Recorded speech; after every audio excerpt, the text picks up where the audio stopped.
Hello, detective. Do you want to play a game? Your life is in your hands. Let the games begin. Welcome back. Matt the Matt here. Today, we're going to talk Saw. What Saw? Spiral. The new Saw movie that was just released this past Friday. This movie was supposed to come out last May. We got that first trailer back in February of last year. I thought it looked great. It definitely had a 7 vibe. Talking about David Fincher's 7 with Morgan Freeman, Brad Pitt. And that's one of my favorite David Fincher movies. So when the trailer came out for Spiral, I was pretty hyped up for it. Then, as we all know, with pretty much everything these days, Corona came, delayed the movie. Lionsgate decided, instead of me like all these other movies getting, taken off their calendar, then then giving them a new release date, then taking them off again, Lionsgate said, you know what?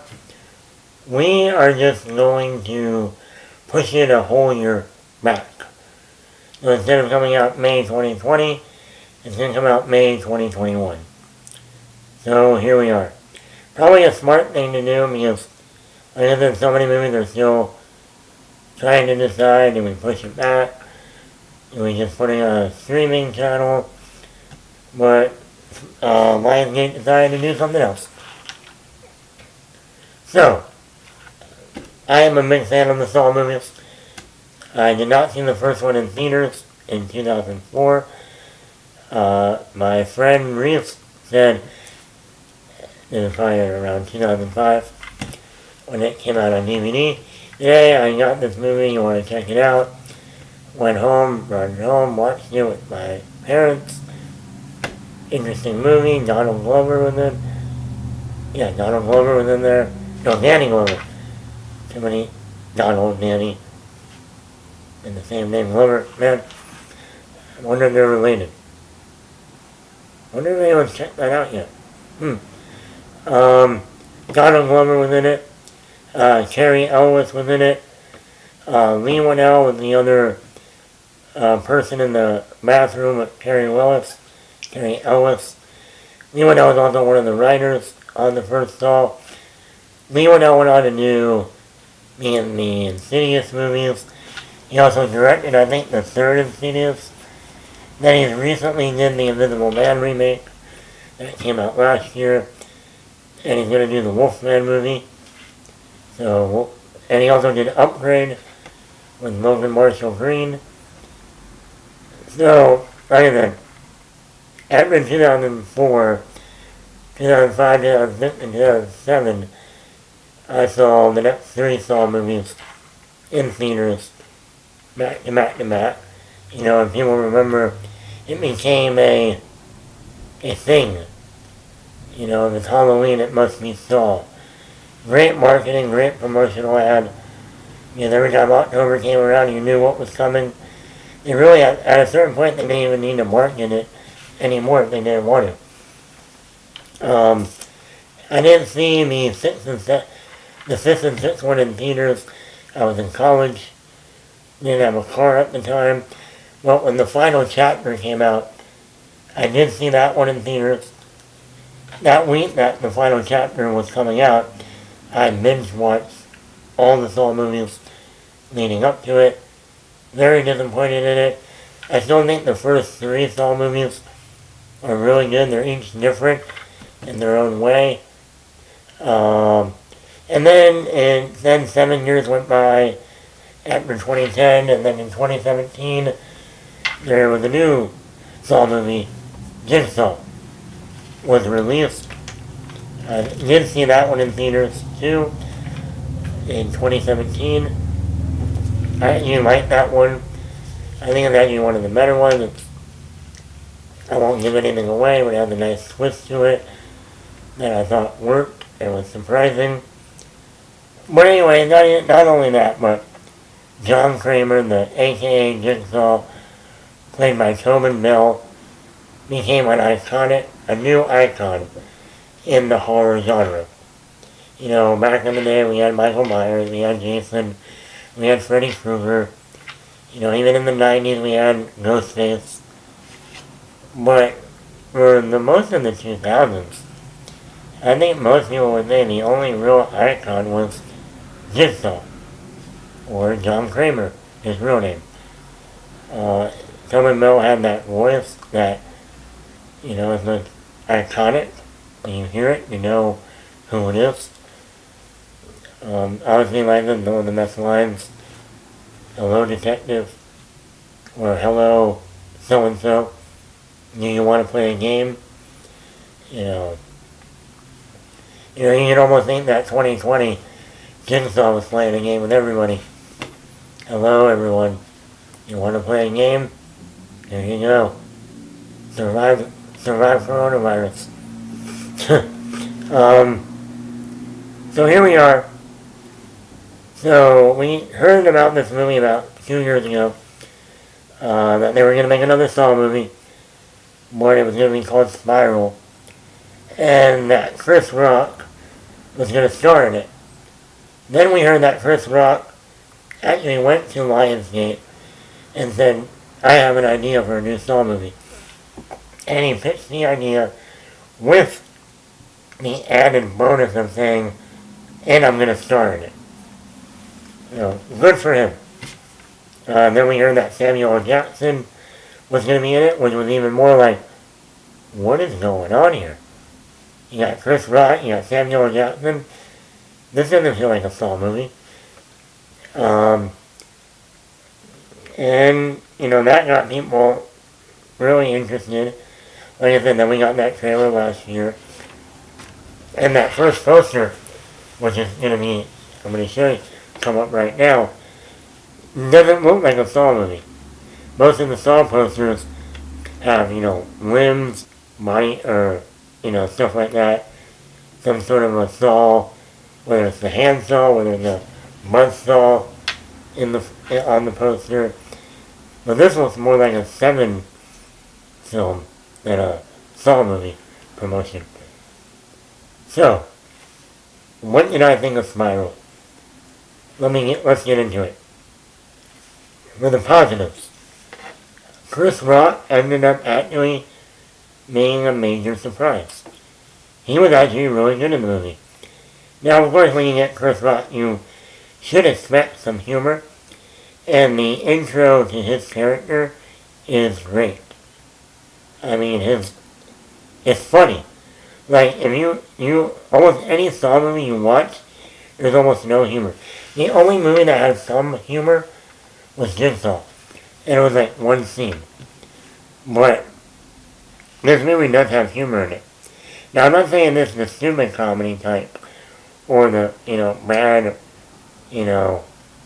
mad humor, like innuendos or, fart jokes or anything like that. The humor worked on the dialogue level, and like I said, there's a couple scenes in the movie that you'll probably be laughing. Not only that, but Chris Rock also is able to be that serious character when he needs to be. And I thought, like I said, I thought he did a really good job. And I do want to see him possibly in the future. Another thing is the cinematography. This Saw movie is probably the best looking Saw film in the franchise. Now, I think they put a lot more money into this one, because it definitely looks more cinematic, more high profile. The other Saw movies probably cost most of them cost less than $5 million. Some of them maybe only $3 million. I think the first one cost less than $1 million. Anyhow,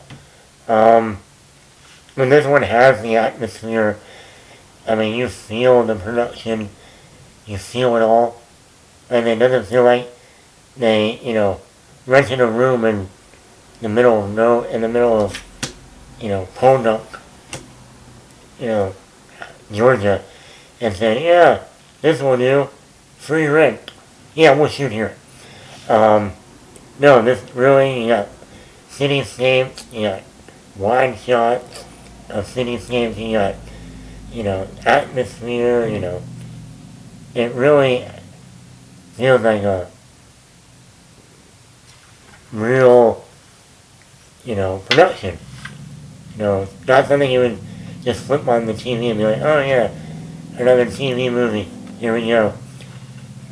The editing and pacing I really like. This is like an hour and 33 minutes. I don't think you feel it. It goes by so quickly. It keeps you going. It's, once again, the detective story. It's, running the clock out, they gotta hurry, before someone else gets killed. So, the pacing is really well. Something that I think some of the Saw movies don't do that well. Even the first one, I thought, even for like an hour and 40 minutes, I thought it was a little slow at times. And like in most of the Saw movies, the longest one is like an hour and 45. So, like I mentioned the humor. I like how this movie focused on the detective story. Like, after the first Saw movie, they went more into, let's show all the traps. Let's show all the people getting gruesomely, killed. I mean, there are traps in this one, and you do see a lot of the gore. This is probably the most glorious Saw movie, and that's saying something. But the focus is on the detective story. Not only do you get a great intro to Chris Rock, but even like in the first 10 to 15 minutes, you really understand the character completely. His background, like with his father, played by Samuel Jackson, the way he is with his other police buddies. He takes on this rookie, and that's where you get the seventh seal with, Chris Rock is like the Morgan Freeman, and then he gets this young rookie detective, almost like Brad Pitt, and then you also go into like if he's married, if he's not married, how he takes care of the people that do die, even the way treats his rookie detective, and then later on is a really good fleshed out character, which is another thing you really don't get in these Saw movies.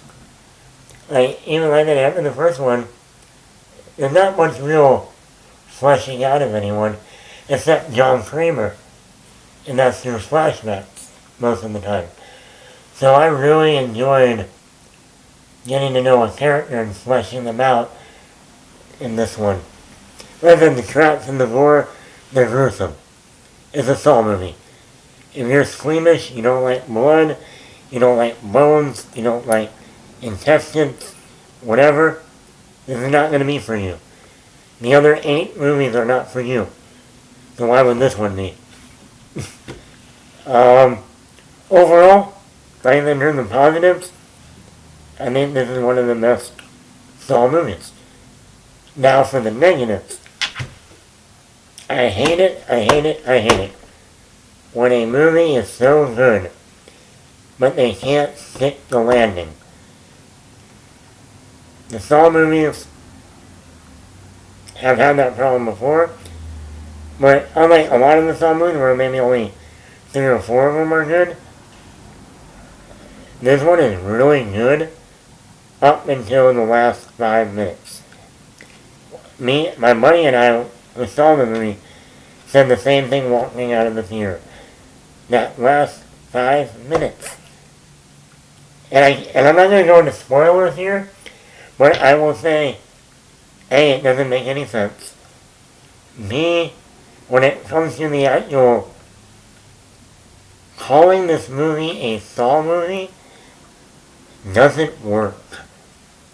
Like I said, I can't go into spoilers, but you get to that, and there was a moment near that ending where they just stopped it at a certain point.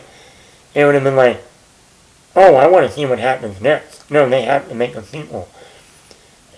Now they do leave you hanging for a sequel, but like I said, when you watch the movie, you're gonna go, that doesn't make sense. That's a plot hole. Why is the killer doing this? Why is this called a Saw movie?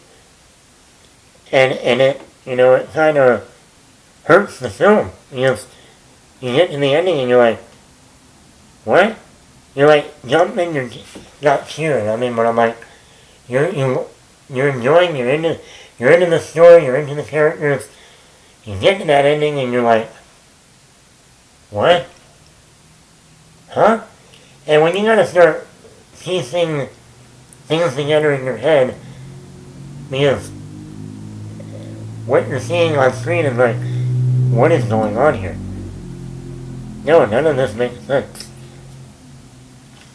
It makes me wonder, like, when Chris Rock said he pitched the story, I go, I hope he didn't pitch this part. Because this is very, very bad. On a script level especially. Like, whoever wrote the script and then read the script should have been like, no, this doesn't fit at all. Everyone's going to be putting the pieces together and go, or should I say the puzzles. Because like in the first Saw, he likes to use puzzle pieces for clues. But no, the puzzles don't work here. The pieces don't work at the end of the day. And it almost ruins the movie, but it doesn't. Because like I said, about 90 to 95% of this movie is great. But I hate when movies don't stick the landing. The other thing, because John Kramer isn't back, we have a different killer this time. The voice of the puppet is horrible. I didn't like it when I heard it in the trailer, and watching the movie and hearing it each time, I'm like, no, I wish they found a way to bring back the recordings of John Kramer. That would have been better. Once again, without going into spoilers. And then when you see the ending and how they try to show, tie it all together and show you all the secrets, you're like, well, why didn't the killer just get the recordings of John Kramer and use those? That would have made it even more interesting to make people think, is John Kramer still alive? Was his death a complete fake all this time? So, the voice of the puppet never worked, in my opinion. And I really hope they find a way to maybe change that going forward. Overall, if you like Saw, I still recommend it. I would like to see Chris Rock possibly return. I want to see where they, even though the way they end it still, I still want to see what happens next without giving anything away. And I would buy into the 4.4 out of 5. Yeah, 4.4 out of 5. And I think you can't see this on any streaming. It's only in theaters. If you like the Saw movies, I highly recommend it. And if you like the channel, you like to hear me talk, subscribe to Attack Matt Productions on YouTube. Hit the subscribe button and like, or just like the video. And that will help the channel. It will help me out, my partner out. And hey, it lets you know what to go see, what to spend your money on.